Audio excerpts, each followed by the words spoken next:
Hello and welcome to Devil's Advocate. Except that the devil is sitting opposite me at the moment. I'm going to be the devil's adversary, not the devil's advocate, because I want to give Karan a comfortable time, unlike what he does to others. I'm not wearing a bow. I'm not wearing a finely tailored jacket. I'm not a representative of the British Raj anymore. I'm an ordinary guy who is going to interview someone who has played a very important role in India's life of journalism, and that's Karan Thapar. So Karan, let me ask you, start off with the question. If you were given another chance in life, would you opt for journalism?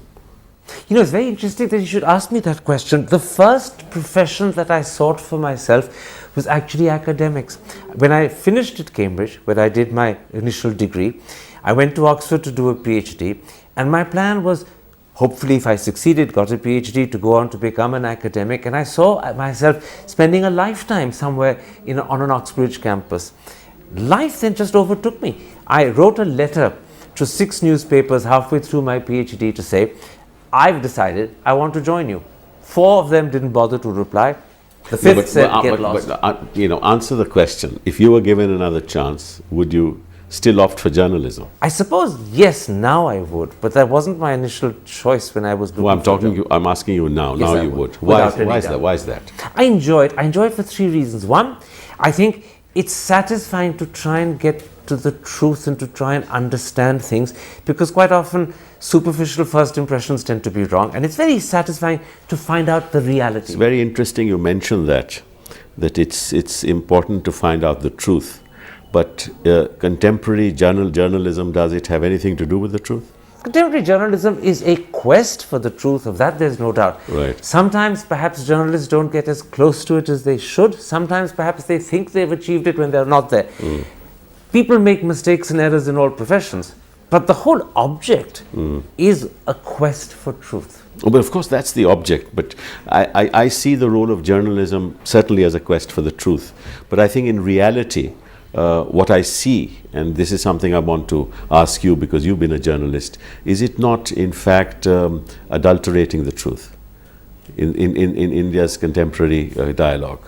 I won't deny that there may be some journalists who do occasionally adulterate the truth, but they're by no means a minority. It's a small minority. And I think to brand journalism as an adulteration of the truth would be unfair. And I'm sure the lawyer in Kapil Sibal would have argued against that. I know that the advocate interviewing me today is taking a deliberately contrary line. No, I'm not taking a deliberately. On the contrary, I'm very concerned about the nature of journalism in India today. And that's why I'm really asking you that question, because you are a very important member of that community. What I find, and that's probably nothing to do with traditional classical journalism, but it's something to do with the electronic media. There is no time to discover the truth. Is that so? At times, particularly on a 24-hour story that is breaking and changing every moment, and you have to keep pace with the developments. And a good example, in fact, is probably the Devyani Khorbabade issue that is at the top of the agenda as you and I do this interview. Literally, right through the day, there are fresh developments taking place, both because you're catching up with what's happened in America overnight, and you're also picking up on what the Indian government is issuing, and so you're chasing yourself. But even then, there are no deliberate inaccuracies. Sometimes people want to be first, and as a result, I'm not talking about motives here. I'm not talking about motives at all. I don't think that any journalist would deliberately distort the truth. But the nature of the medium, and that's the question I want from you. I don't think the nature of the medium is distorting any more than the nature of the print medium is distorting, any more than the nature of anything written or anything advocated is distorting. So you don't think there's a difference between the electronic medium and the print medium? Differences there are, there's no doubt about it. But in the print medium, somebody writes an article, he does a lot of research on it, he gets at the issues, he addresses the issues. There's no such time in the electronic medium. Just a moment. There are 2 different issues here. First of all, look at your good current affairs programs. There is a lot of research that goes into them, whether they are interview based, whether they are documentary based, right? Sometimes, because they are weekly, there's a whole week of research, which is much more than a newspaper can put in. Good news channel news stories are based entirely on research. either research in establishing what has happened, the facts and the chronology and the sequences, or research in exposing someone's position or interpreting someone's position.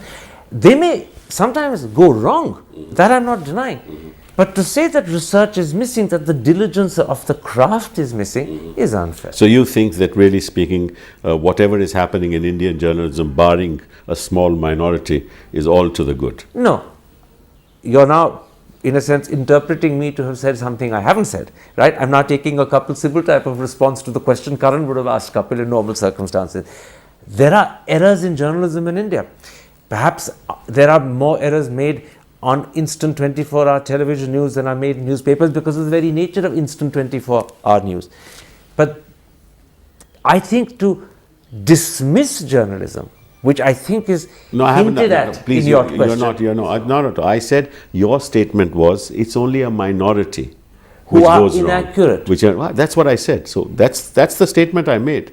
That barring a minority, you think everything is okay with Indian journalism. I think everything. I didn't say anything different from what you answered. Well, all right. If okay means everything is striving to be good and more or less achieving it with different degrees, yes, then I would agree. I'll give you an instance. For example, it takes, a lot of research. In fact, it takes years of contemplation before a decision is taken at the level of administration, right? It takes years of contemplation. It doesn't happen overnight. It's not a knee-jerk reaction. And what we find on television, rightly or wrongly, is that there's an immediate opinion on it, in the absence of the fact that it has taken a whole year or 2 years to come to a particular decision. And what then happens is that you influence the public mind, because the public ultimately looks at bites on news. And when it finds that somebody has taken a didactic position, it influences the public. Two things. How is that any different to what would happen on a newspaper the next morning? The only difference is the TV reacts within a matter of hours or minutes. Newspapers have to wait the whole night. No. In newspapers, you have weekly columns. You have all kinds of well thought out, researched papers. You have analysts looking at things. You don't have that kind of time in television. Well, no, surely you do. You have 3 different subsects on television. You have the news bulletin, which is every hour or every half hour. You have the nightly current affairs shows, which are somewhat more distant and more analytical. And then you have weekly shows, which have a lot of time and effort to devote to understanding, interpreting, distilling. So you have 3 different levels. So your conclusion is that actually the nature of the medium really doesn't make a difference. By and large, the electronic medium actually follows the print medium, and the nature of the analysis is almost or the other way around. Sometimes, quite often, newspapers follow an agenda that the electronic medium has set the day before. I mean, there is a difference in the two, because there are some things that television is not as good as doing, others that papers are better at doing. There are some things that TV does better than paper. Okay, and now you have been interested mostly in political journalism, right? That's your first love? Current affairs journalism, of which I would say politics is a very important subset, but there is this attempt being made by me to try and come to grasp with economic subjects. I'm not a natural economist, but I do quite a lot of economic interviews. Okay, so let's move on to something else. The India story, let's go to the India story, was a pretty happy story till 2010. And then something happened to the India story. It started off with the CAG report. And ever since then, there has been a decline in the India story. That's the perception of the medium, and that's the perception of the world. Is that true that the decline started in 2010, you think? Probably around then. I wouldn't pin my colors to any one particular date, but the decline is not simply a result of the CAG alone, although I don't deny that the CAG report influenced people. The decline is a combination of 4 factors. Allegations of corruption, centering sadly around your government, but several governments, from various different sources, that's one. The decline in the performance of the economy, that's another, right? Particularly with growth falling steadily and with inflation climbing steadily. That's the second. We'll talk about that. Then there's the belief that essential policy that needed to be legislated hasn't happened. That's the third. We'll come to that. The fact is that till 2010 October, the economy was going pretty well, 9% of the rate of growth. And suddenly 2010 onwards, that resulted in a decline. Now, you can't attribute it to A, B or C. It's the combination. And corruption then was associated with the alleged scam, that is the CAG, 1,76,000 crores. Commonwealth Games, Adarsh. That's right. Right. Later on, there was Colgate. That's right. So the Colgate again was based on the CAG report. So and it all started with the CAG report. Would you agree? Did you agree with the calculation of 1,76,000 crores loss? I questioned it in my interviews. Most recently of all, the interview I did at the end of May when the CAG himself was available. He didn't do interviews while he was in office. As soon as he retired, he did. The first he gave was to me. I questioned it at great length. Both the So do you believe calculations of that there was 2G and Colgate. there was a belief that there was a loss of 1,76,000 crores? The CAG, in his report, you know this better than me, calculated 4 different types of losses, and he said he was presenting a range. The range went, if my memory is correct, from somewhere in the 30 or 40,000 crores or maybe 50,000 crores all the way to But 1.76. they were all presumptive losses. Of course. All of them. Of course. So yet the whole, even today the story is that there was an actual loss. Well, no. I think the story is that there was a loss in the sense that money that could have been earned wasn't earned. But there's an alternate to it, which I have often discussed with you in our private conversations, that the government could have countered the CAG by No, we are not talking about the government. that there were values. What the government could have done, could not have done is another matter. The government not Once doing again. it meant that the CAG went uncontested, don't you see? No. The point I'm asking you on reflection, was any part of 1,76,000 an actual loss? No, who said it was? Good. I mean, this is what is projected even today, that the government lost 1,76,000 crores. If not that, 70,000 crores. If not that, 50,000 crores. Not by me personally. No, I'm not talking about you. I'm talking about the world of journalism. Well, because we started off with the subject that the journalism often reflects what's the reality. But on the 1,76,000 crores, what is even projected today is loss, and not that fact that we are not talking about actual. But let's move on. Let's move on to the role of the court. You're scoring points against journalists today, aren't you? With that very sweet smile that you have, you're scoring points. I'm just trying to figure out, what the kind of discourse that's happening. What's that lovely metaphor? Revenge is a dish best served cold. No, not at all. I mean, I'm by nature a warm person, so revenge is away from my personality. But let's move on to from the CAG to the court. Okay. What do you think With went the Supreme Court? In the Supreme Court. What do you think went wrong? Where? That the court cancelled all the licenses. Do you think in terms of the functioning of the court, this was something that, as a journalist, do you think should have been done? I think the court should have thought a lot more carefully about cancelling licenses for 3 reasons. One, you were cancelling licenses with people who had actually followed all the procedure as required laid down, and they weren't responsible for any wrongdoing. Number 2, these were people who had put in by then investments of billions of dollars into the economy, and you were uprooting it. Number 3, the message you were sending to international investors was a frightening message that people can do everything by the book, follow the regulation, follow the stipulation as laid down by the government, and still be found fault. So you think the court really went overboard? And these are issues I raised with Justice Ganguly in the only interview he gave. So you think that the court did go overboard? Well, my personal opinion as a journalist, as an individual, is not going to change the situation. But if you want my personal opinion, I think that was a judgment that was in many ways questionable, and I question Justice Ganguly. And you also said just now that also led to a lot of the international investor being a little doubtful about investing. It would undoubtedly have raised so concerns therefore, in a sense, the 1,76,000 crores and the court's judgment actually impacted the decline that I talked about. So too did the Vodafone issue raised by Mr. Mukherjee, which probably had an even bigger impact. And that was a government decision taken by the government, overturning what the Supreme Court had done. As you normally say to me, don't answer questions that I haven't asked. Okay.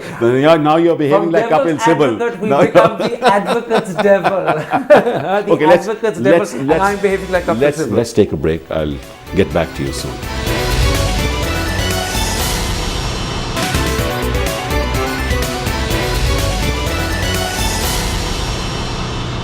Welcome back. Let's move on to something personal.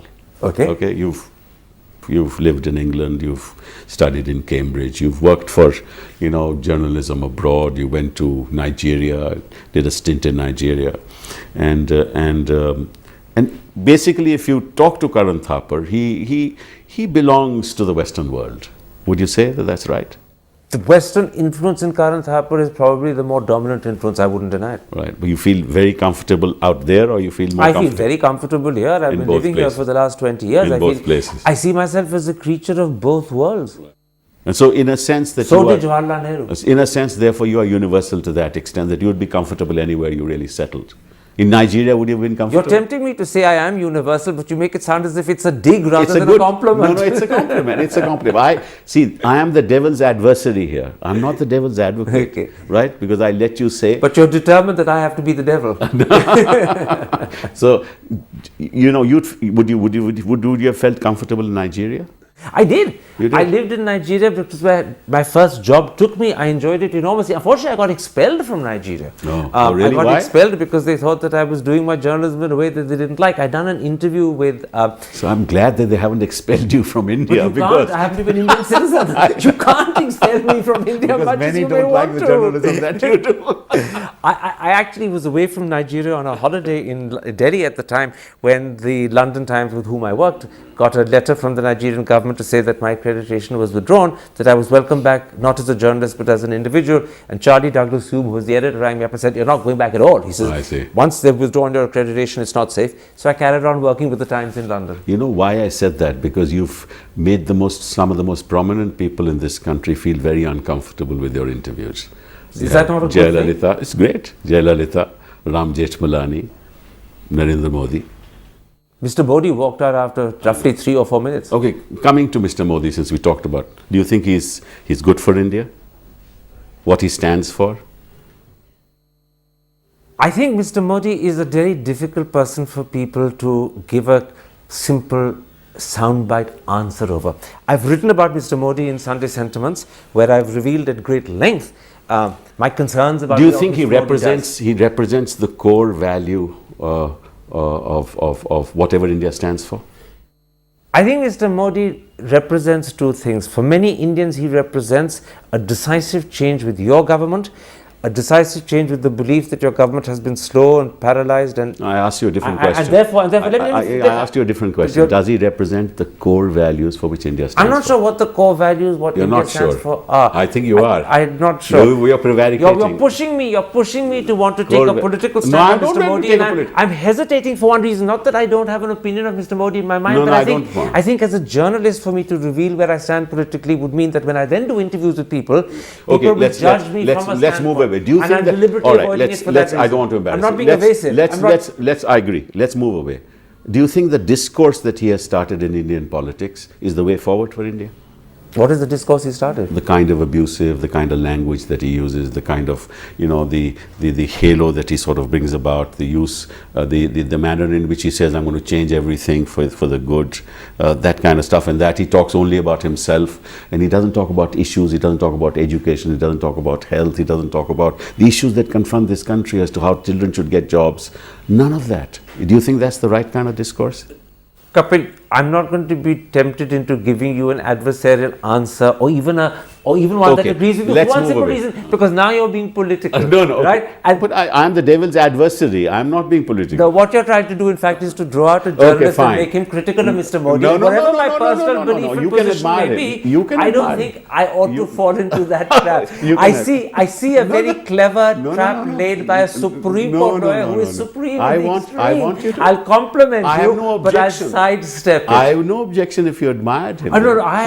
You have no objection, but what you want to do is to reveal me in a let's move on. particular light, and I'm Let's- circumventing that. Let's move on. All right. What do you think is going to happen to an India with a fractured polity? That worries me enormously. If you're asking me, do I believe that the next election is going to throw up a badly hung parliament where whatever government is formed will be not only fragile but not long lasting, and therefore unable to perform and deliver any of the major changes that we need, leave aside the economic reforms? Yes, I worry about that enormously. I worry about it hugely. Yes, I think most Indians worry about that. And if you do have a fractured polity, you think that whatever decisions you wish to take, the kind of decision making we're talking about, is going to be even more difficult, no matter who comes to power. Policy paralysis that you have been accused of for the last 3 years will be far worse under that government. Much worse. So the next 2015 onwards, doesn't augur, 2014 onward, doesn't augur well for the future of India. Particularly assuming the scenario that we've just talked about. There are others who say that a decisive Modi-led government could be very different. I'm not talking about others, I'm asking you. I worry about India for several reasons. One of those is a weak, unstable government. The other also would be, and I'll be honest, Mr. Modi is Prime Minister. What will it mean? Thank you. Will it turn into a nightmare, or will it turn into something that we've been waiting for and are pleasantly surprised by? I don't know. Thank you very much, Karan. Great to be with you.